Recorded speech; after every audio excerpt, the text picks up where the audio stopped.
Hello guys, welcome back to our channel brain learners. तो आज हम पढ़ेंगे पॉलिटिकल साइंस की फर्स्ट बुक का चैप्टर नंबर 9, जो लास्ट चैप्टर है और बहुत ही छोटा चैप्टर है। मैं आपको इजी वे में समझाऊंगी, जिसका नाम है वैश्वीकरण। तो वैश्वीकरण का अर्थ क्या होता है? यानी विश्व का एकीकरण, यानी विश्व का एक हो जाना। ठीक है, विश्व का एक हो जाना, जैसे कि मैंने आपको बताया है, विश्व का जुड़ाव, यानी सभी देशों का एक साथ मिल जाना। इसलिए इसे गाँव भी कहते हैं, क्योंकि गाँव में क्या होता है, सब लोग मिलकर साथ मिलकर रहते हैं, साथ मिलकर काम करते हैं। इसका दूसरा नाम क्या है? परवाह। ठीक है, परवाह यानी एक दूसरे देश के साथ लेन देन।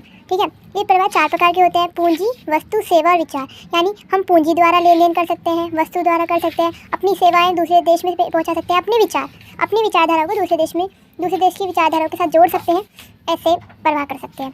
ठीक है, ये ना आर्थिक परिघटना है ना सांस्कृतिक परिघटना है, ये क्या है? राजनीतिक परिघटना, यानी राजनीतिक जुड़ाव द्वारा है। ठीक है, अगला अब क्या आता है? वैश्वीकरण के सकारात्मक और नकारात्मक प्रभाव। क्योंकि जो भी चीज़ होती है देश की, उसके लिए नकारात्मक भी प्रभाव होते हैं उसके, और सकारात्मक भी होते हैं। तो सकारात्मक क्या है इसके? वस्तु और सेवाओं का अधिक से अधिक प्रवाह होना, यानी वस्तु और सेवाओं का ज़्यादा से ज़्यादा लेन देन होना। यानी मान लीजिए एक देश में कोई वस्तु बन रही है और दूसरे देश में नहीं बनती, तो उसका लेन देन हो जाएगा, यानी आयात होना, निर्यात होना। ऐसे रोजगार के अवसरों का बढ़ना, यानी कि एक देश में रोजगार की कमी है, तो वो इंसान दूसरे देश में जाके नॉलेज लेगा अपने देश से, और दूसरे देश में जाके काम कर सकता है, तो ऐसे रोजगार बढ़ेगा। तकनीकी शिक्षा का आदान प्रदान होगा, यानी हमारे देश में जो तकनीकी हैं, ठीक है, और दूसरे देश की जो तकनीकें हैं, उन लोगों का एक साथ मिलाप होगा, तो एक देश की तकनीक दूसरे देश की तकनीक से जुड़ेगी जब, तो शिक्षा प्रदान करेगी हमें, यानी तकनीकी शिक्षा हमें प्रदान होगी। ठीक है, ऐसे विश्व के सभी देशों के लोगों से जुड़ाव, यानी विश्व में अब अलग अलग देश के अलग अलग लोग होते हैं, तो उन सबका एक साथ जुड़ाव होना। ठीक है, सभी की संस्कृति, ठीक है, का जुड़ाव होना। आर्थिक मजबूती प्रदान करना व आत्मनिर्भर बनाना, यानी क्या होता है कि जब एक देश आर्थिक रूप से मतलब थोड़ा डाउन होता है, तो दूसरा देश उसकी मदद कर सकता है। ऐसी आर्थिक मजबूती प्रदान करता है और आत्मनिर्भर देश बनाता है, यानी एक देश को आत्मनिर्भर बनाने में मदद करता है। नई नई प्रौद्योगिकी यानी टेक्नोलॉजीज आती है, यानी एक देश में कोई टेक्नोलॉजी आती है तो वो दूसरे देश में भी फैलेगी। ऐसे युवाओं को करियर के लिए नए नए अवसर मिलते हैं, यानी जैसे जैसे टेक्नोलॉजीज आएगी तो रोजगार मिलेगा लोगों को, ऐसे लोगों को अवसर प्रदान होंगे। ठीक है, करियर के लिए कि वो क्या करे क्या ना करे, आगे चल के नई नई टेक्नोलॉजी आती है। अब वैश्वीकरण के नकारात्मक प्रभाव क्या होते हैं? अमीर और गरीब के बीच गहरी खाई होती है। ये इसलिए होता है क्योंकि अमीर जो है वो नॉलेज ले सकता है, ठीक है, नई नई टेक्निक सीख सकता है, ठीक है, नई नई चीज़ों का प्रयोग कर सकता है, महंगी से महंगी चीज़ें खरीद सकता है। लेकिन गरीब तो नहीं कर सकता, गरीब तो वक्त की रोटी भी बड़ी मुश्किल से खा पाता है। तो इसलिए अमीर और गरीब के बीच बहुत बड़ा फासला उत्पन्न होता है इस चीज़ से। और सांस्कृतिक अब लघु कुटीर उद्योग का खत्म होना। अब क्या होता है, अपने जो उद्योग धंधे होते हैं, ठीक है, जैसे कि हैंडमेड चीज़ें बनाई जाती हैं, अब दूसरे देश से जो माल आता है लोग बाग उसी को खरीदते हैं, क्योंकि वो लोगों को सस्ता पड़ता है। लेकिन अपने देश की चीज़ों को लोग नहीं खरीदते, कहते हैं कि वो भाई महंगी है। तो इसलिए अपने देश की चीज़ें जो है वो डाउन होती जा रही हैं, अपने देश के उद्योग धंधे खत्म होते जा रहे हैं, और दूसरे देश के उद्योग धंधे जो है वो ज़्यादा हाई लेवल पे चले जा रहे हैं। लोग उन्हीं चीज़ों को खरीदते हैं जो सस्ती होती है, महंगी तो कोई खरीदेगा नहीं। अब ये थोड़ी ना सोचेंगे कि हमारे देश में बनी है तो हम खरीद लें, वो तो ये सोचेंगे कि सस्ती चीज़ है वही खरीदें हम। अब आगे चलते हैं। अब अगला आता है फसलों के खराब होने पर किसानों का आत्महत्या कर लेना। अब क्या होता है कि जो बड़े बड़े जमींदार वगैरह होते हैं वो अपने लिए क्या करते हैं, नई नई मतलब कि वो क्या कहते हैं उसे, HVY बीज खरीद लेते हैं। ठीक है, कृषि के लिए अच्छी अच्छी चीज़ें खरीद लेते हैं। लेकिन जो छोटे मोटे किसान होते हैं वो तो इन सब चीज़ों को नहीं खरीद पाते, तो उनकी फसलें खराब हो जाती हैं, जिससे कि वो आत्महत्या कर लेते हैं। ठीक है, अपनी जीवन को सोचते हैं भाई अब तो खत्म हो चुका है हमारा जीवन। ठीक है, रोजगार छीनने का डर। अब क्या होता है कि नई नई टेक्नोलॉजीज आती हैं, ठीक है, तो उनसे क्या होता है, जिनको वो टेक्नोलॉजीज आती मतलब जिनको उनका ज्ञान होगा वे उनको नौकरी मिल जाएगी, बाकी तो बाहर में जाए उनको नौकरी छूट भी सकती है। तो इस चीज़ का डर होता है। लोगों के बीच आर्थिक असमानता का बढ़ना, यानी कि जो भी अमीर होंगे भैया वही चीज़ हो जाती है, अमीर बढ़ जाएगा और गरीब नीचे और गिर जाएगा। ठीक है, आर्थिक गतिविधियों पर विदेशी कंपनियों का वर्चस्व, यानी कि जैसे मैंने आपको बताया अपने देश की चीज़ें डाउन होती जा रही है, विदेश की चीज़ें बढ़ती जा रही है। विदेश की कंपनियाँ आजकल हमारे देश में ज़्यादा है और अपनी देश की कंपनियाँ बहुत कम है। ठीक है, पूंजीपतियों का वर्चस्व, यानी अमीरों का वर्चस्व बढ़ता जा रहा है, ठीक है, और गरीब तो नीचे ही होता जा रहा है। वैश्वीकरण के कारण क्या क्या होते हैं? ठीक है, पहला होता है प्रौद्योगिकी का विकास। प्रौद्योगिकी टेक्नोलॉजी के बढ़ने से सभी देशों में नई नई चीज़ों का व्यापार होता है। ठीक है, यानी टेक्नोलॉजी से सभी देशों का विकास होता है। भाई ये बात तो सच्ची है कि टेक्नोलॉजी से विकास होता ही होता है, क्योंकि नई नई टेक्नोलॉजीज आएंगी तो हमारे देश का विकास ही होगा। क्योंकि मान लीजिए अब पेट्रोल बहुत कम है हमारे देश में, ठीक है, तो अब इसलिए बैटरी रिक्शा चल रही है, जिससे कि पेट्रोल के कम होने के कारण अब आगे चल के हमारा व्यापार वगैरह ना रुक पाए। ठीक है, लोग अपने काम पे वगैरह पे जाने से ना रुक पाए, इसलिए तो ये एक औद्योगिक का विकास ही तो हुआ हमारे देश, टेक्नोलॉजी से हमारे देश का विकास ही तो हुआ। ऐसे संचार व सूचना क्रांति, सूचना के माध्यम से, यानी दूसरे देशों के सीरियल्स मूवीज़ आदि द्वारा सभी सूचनाओं का आदान प्रदान होता है। ठीक है, यानी टेलीफोन, टेलीग्राम, इंटरनेट आदि के द्वारा संचार की क्रांति शुरू होती है। यानी मान लीजिए अब एक देश में जो भी सूचनाएं लागू होती हैं या जो भी टेलीविजन वगैरह पे दिखाया जाता है वो दूसरे देश में भी दिखाया जाएगा, तो एक देश की टेक्नोलॉजी दूसरे देश में भी चलाई जा रही है, सूचना हमारे देश की सूचना दूसरे देश में भी पहुँचाई जा रही है। तो ऐसे सूचना क्रांति होना, सूचना का आदान प्रदान होना। उदारीकरण की नीति, उदारीकरण की दोनों नीति, निजीकरण एवं निवेश की सुविधा द्वारा व्यापार को बढ़ाया जाता है, यानी आयात निर्यात होता है, वैश्वीकरण किया जाता है, प्रवाह किया जाता है। FTA की नीति यानी फ्री ट्रेड एग्रीमेंट किया जाता है वैश्वीकरण को बढ़ाने के लिए, ठीक है, ताकि फ्री ट्रेड एग्रीमेंट में क्या होता है, जैसे कि कम टैक्स लगाया जाए ताकि व्यापार में कोई कमी ना आ सके, क्योंकि अगर कम टैक्स लगेगा तो व्यापार ज़्यादा होगा। अदरवाइज जो भी हम हर चीज़ पे ज़्यादा पैसे लगाएंगे, मतलब ज़्यादा टैक्स लगाएंगे, तो भैया कौन उसका भार उठाएगा। ऐसे परस्पर निर्भरता, यानी हर चीज़ में सबका बराबर सहयोग होना चाहिए, ठीक है, क्योंकि सभी देशों में एक समान वस्तुएं नहीं बनती, इसलिए सभी देशों को आपस में मित्रता रखनी चाहिए। अब मैंने जैसे बताया कि एक देश में खिलौना बनता है, जैसे चाइना में खिलौना बनता है, अच्छा चीज़ें बनती है। अब हमारे भारत में ऐसी चीज़ें नहीं बनती, तो एक तरह से लड़ाई हो या ना हो वो होती रहती है वो तो, लेकिन मित्रतापूर्ण संबंध भी रखने पड़ते हैं ताकि हमारा व्यापार ना रुके। अब वैश्वीकरण के प्रकार आते हैं, इसके 3 प्रकार होते हैं, आर्थिक, सांस्कृतिक और राजनीतिक। आर्थिक प्रकार में क्या होता है, यानी जब एक देश की अर्थव्यवस्था दूसरे देश की अर्थव्यवस्था के साथ जुड़ जाती है, ठीक है, यानी वस्तु पूंजी के माध्यम से प्रवाह होता है, लेन देन होता है, आयात निर्यात होता है, ठीक है। यानी आर्थिक वैश्वीकरण का मतलब होता है आर्थिक रूप से जुड़ाव, यानी एक अर्थव्यवस्था का दूसरी अर्थव्यवस्था के साथ जुड़ जाना। इसके कारण FTA की नीति, ठीक है, जैसे मैंने आपको बताया, उदारीकरण की दोनों नीतियाँ अपनाई गई थी। अंतर्राष्ट्रीय संगठन यानी WTO, IMF, WB, ठीक है, वर्ल्ड बैंक आदि, ठीक है। संरक्षणवाद की नीति को खत्म करना, यानी संरक्षणवाद में क्या होता है कि एक देश की अर्थव्यवस्था बंद अर्थव्यवस्था होती है, इसमें आयात निर्यात नहीं होता, तो इस संरक्षणवाद को खत्म करना, बाहरी कंपनियों को अपने देश में आने देना, व्यापार करने देना, ताकि व्यापार आयात निर्यात होता रहे और हमारा व्यापार बढ़े, विकास, हमारे देश का विकास हो। ई शॉपिंग के माध्यम से और कॉल सेंटर के माध्यम से एक देश की वस्तुएं दूसरे देश में जाती हैं, खरीदी जाती हैं। जैसे कि अब मान लेते हैं कि दूसरे देश में कोई कंपनी खुली हुई है, तो उसका हम किसी भी वेबसाइट से कुछ भी मंगा सकते हैं और यहाँ पे हमें मिल जाएगा आसानी से, तो हम ऑनलाइन शॉपिंग कर सकते हैं। कॉल सेंटर में हम अपनी जो भी परेशानियाँ होती हैं उसको बता सकते हैं, हल निकाल सकते हैं, ठीक है, ऐसे, ठीक है। अब इसके सकारात्मक प्रभाव क्या होते हैं, नकारात्मक भी होते हैं। रोजगार में वृद्धि होती है, ठीक है, अच्छी गुणवत्ता वाली वस्तुएं प्राप्त होती है, यानी कि बेस्ट क्वालिटी की चीज़ें मिलती है, व्यापार बढ़ता भी है। एक देश की अर्थव्यवस्था दूसरे देश की अर्थव्यवस्था से मिलेगी तो ये व्यापार तो बढ़ेगा ही बढ़ेगा, ठीक है। साझा बाजार होता है, यानी सभी देशों की जो वस्तुएं होती हैं वो एक साथ बिक्री जाती है, ठीक है, इसलिए साझा बाजार होता है। साझा बाजार में यही होता है कि एक देश की जो चीज़ें हैं वो हम दूसरे देश की चीज़ों के साथ बिकती है, ठीक है, जैसे कि हमारे देश में चाइना के जो खिलौने वगैरह होते हैं वो बिकते हैं, ऐसे।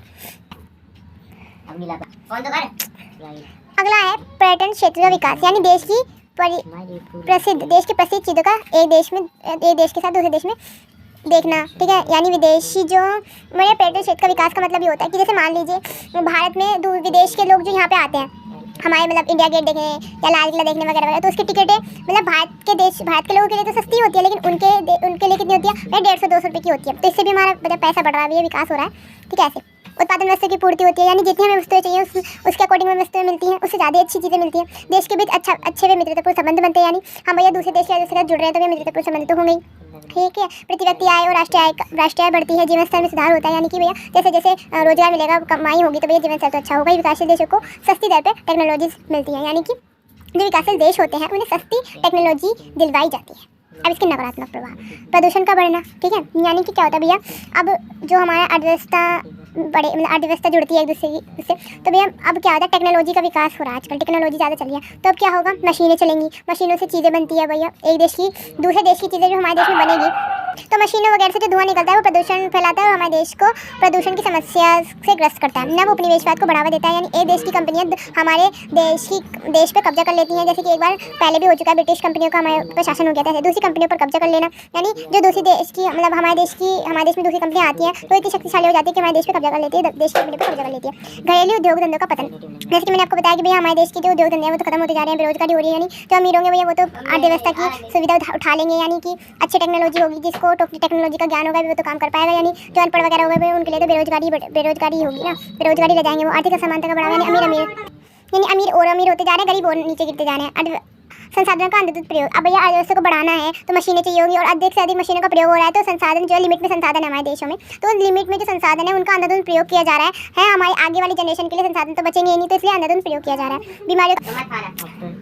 बीमारियों का फैलाव हो रहा है, यानी कि अब दूसरा इंसान जब यहाँ पे मतलब दूसरे देश का इंसान यहाँ पे आ रहा है तो भैया अपने साथ कोई ना कोई बीमारी ले आता है, जैसे कि अब कोरोना आ गया यहाँ पे, ठीक है। जितने बीमारियों का भी फैलाव होता है। सांस्कृतिक वैश्वीकरण में विभिन्न संस्कृतियाँ एक दूसरे की संस्कृति में मिल जाती हैं, यानी हमारे देश की संस्कृति दूसरे देश की संस्कृति मिल जाती है। अब हम पैंट टॉप भी पहनते हैं और यहाँ पे कुर्ते वगैरह भी पहनते हैं, यानी अपनी संस्कृति भी अपना रहे हैं और दूसरे देश की संस्कृति भी अपना रहे हैं। शिक्षा का वैश्वीकरण है, यानी हमारी जो MA है वो USA की देन है, यानी MA जो डिग्री है वो USA की डिग्री है, लेकिन हमारे देश में भी उसका फैलाव है, मतलब हमारे देश में भी वो शिक्षा प्रदान की जाती है। सांस्कृतिक संप्रभुता, यानी एक देश की संस्कृति पर दूसरी संस्कृति का प्रभाव होना, यानी हम अपने देश की संस्कृति को ना बिना भूले दूसरी संस्कृति को अपना रहे हैं।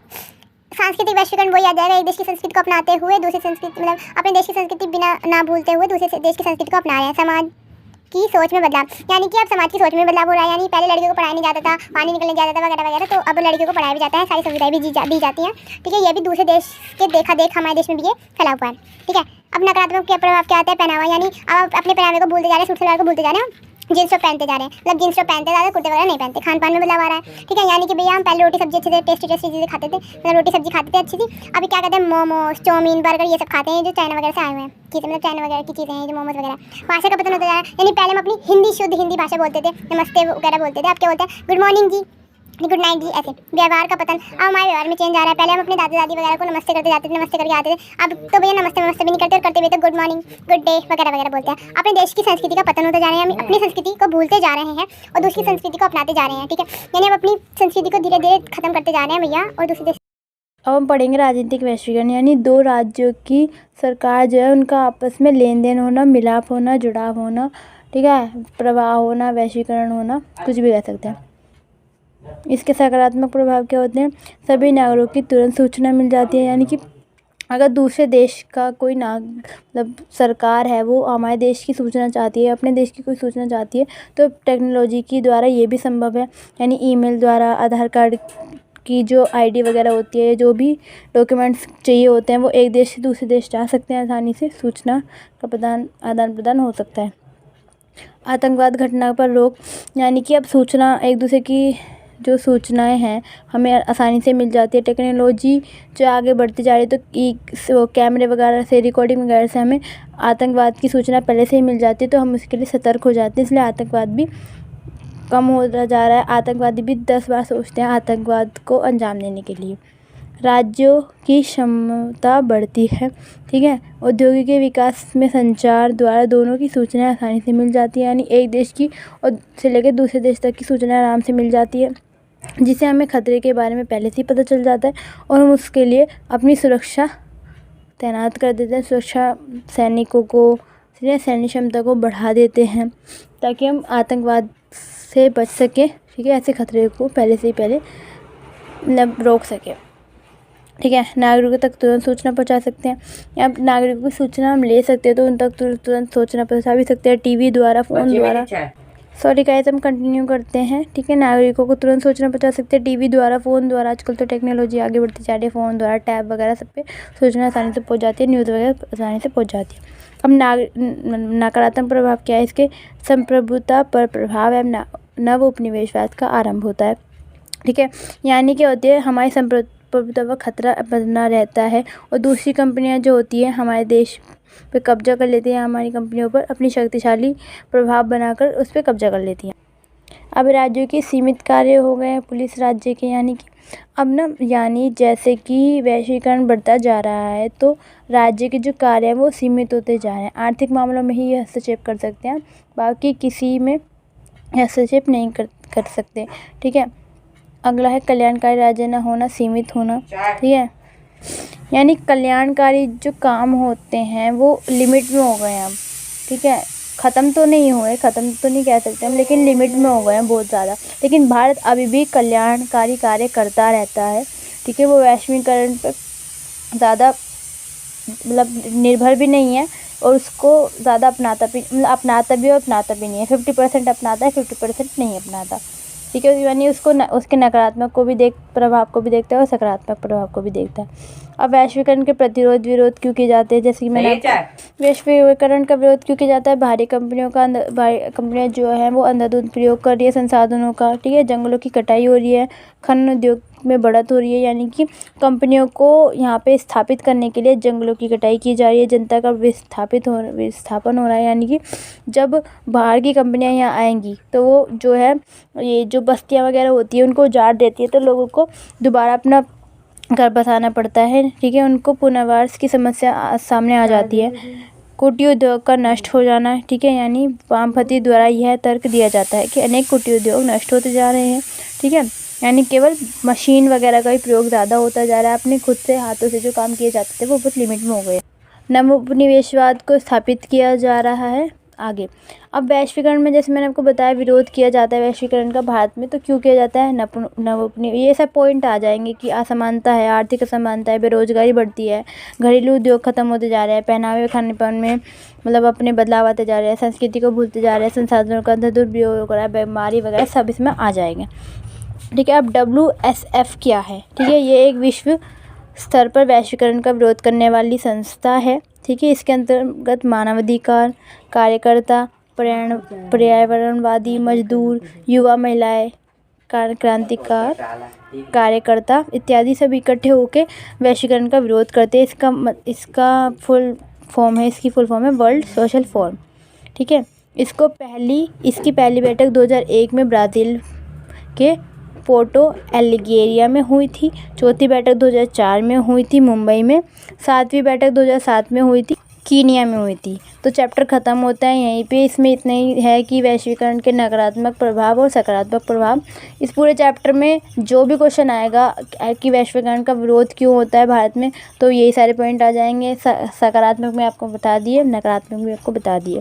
तो अगर वीडियो अच्छी लगी हो तो प्लीज़ लाइक कीजिएगा, सब्सक्राइब कीजिएगा, और चैनल में अगर आपको जहाँ भी मिस्टेक मतलब गलती लगती है मेरी, और अगर आपको कुछ पूछना है तो कमेंट प्लीज़ कीजिएगा। और आप लोग वीडियो को ज़रूर देखिए क्योंकि मोस्ट इंपॉर्टेंट चैप्टर है। 4 नंबर के क्वेश्चन या 6 नंबर के क्वेश्चन इसमें से ज़रूर आते हैं।